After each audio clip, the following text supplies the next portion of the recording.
Այս տուգաթերթերը լրացնելով մանկաբույժները կարող են հսկել երեխայի առողջ զարգացումը նախապես պարզելով խնդիրը։ Կան տարբեր գործիքներ, բայց Swig թեստերը ավելի արդիական են, նշում է բժիշկը։ Դրանց փորձարարական կիրառումը արդեն դրական արդյունք է տվել։ Այս ծրագիրը ներդրվեց Հայաստանի 3 մանկական առաջնային օղակի հաստատություններում եւ դրանով արդեն ստուգվել են մի քանի 100 երեխաներ։ Այս գործիքի կիրառումը համեմատվել է նախորդ եղանակի հետ եւ տեսել ենք որոշակի տարբերություն։ Ինքը արժանացել է թե ծնողների, թե բուժքույրերի, թե բժիշկների հավանությանը իր պարզ եղանակով։ Նախորդի համեմատ այս գործիքը լիովին համապատասխանում է թվայնացման պահանջներին, թույլ է տալիս արդյունավետ գործակցել ծնողի հետ։ Հետազոտությունը կատարվում է հարցաշարերի միջոցով։ Կազմված է զարգացման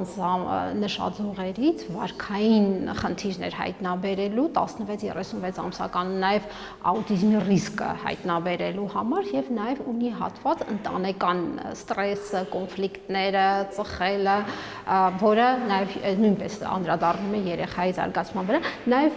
մեկ շատ կարևոր հատված ունի, որ փոքր տարիքում նաև միտված է հայտնաբերել հետծննդաբերական դեպրեսիաները, որոնք մոտավորապես 10% են կազմում ամբողջ աշխարհում եւ բաց են թողնվում, քանի որ այսպիսի հարցաշարեր չի օգտագործվել մինչ հիմա Հայաստանում։ Գործիքի ներդրման հարցում աշխատել են Լոս Անջելեսի հայ բժիշկների հետ, կիրառվել է նրանց փորձը։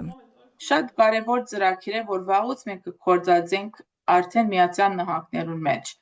Այս ծրագիրը ոչ թե միայն երեխաներու զարգացման համար կարևոր սկրինինգի գործիք է,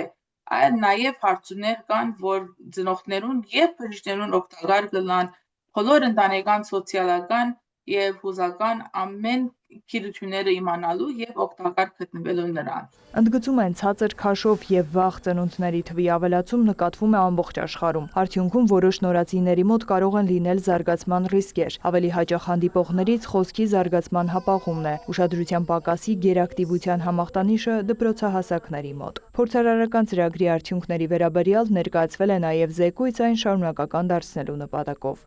Նարեկ Ոսկանյան, Հովհաննես Քյուրքչյան, լուրեր։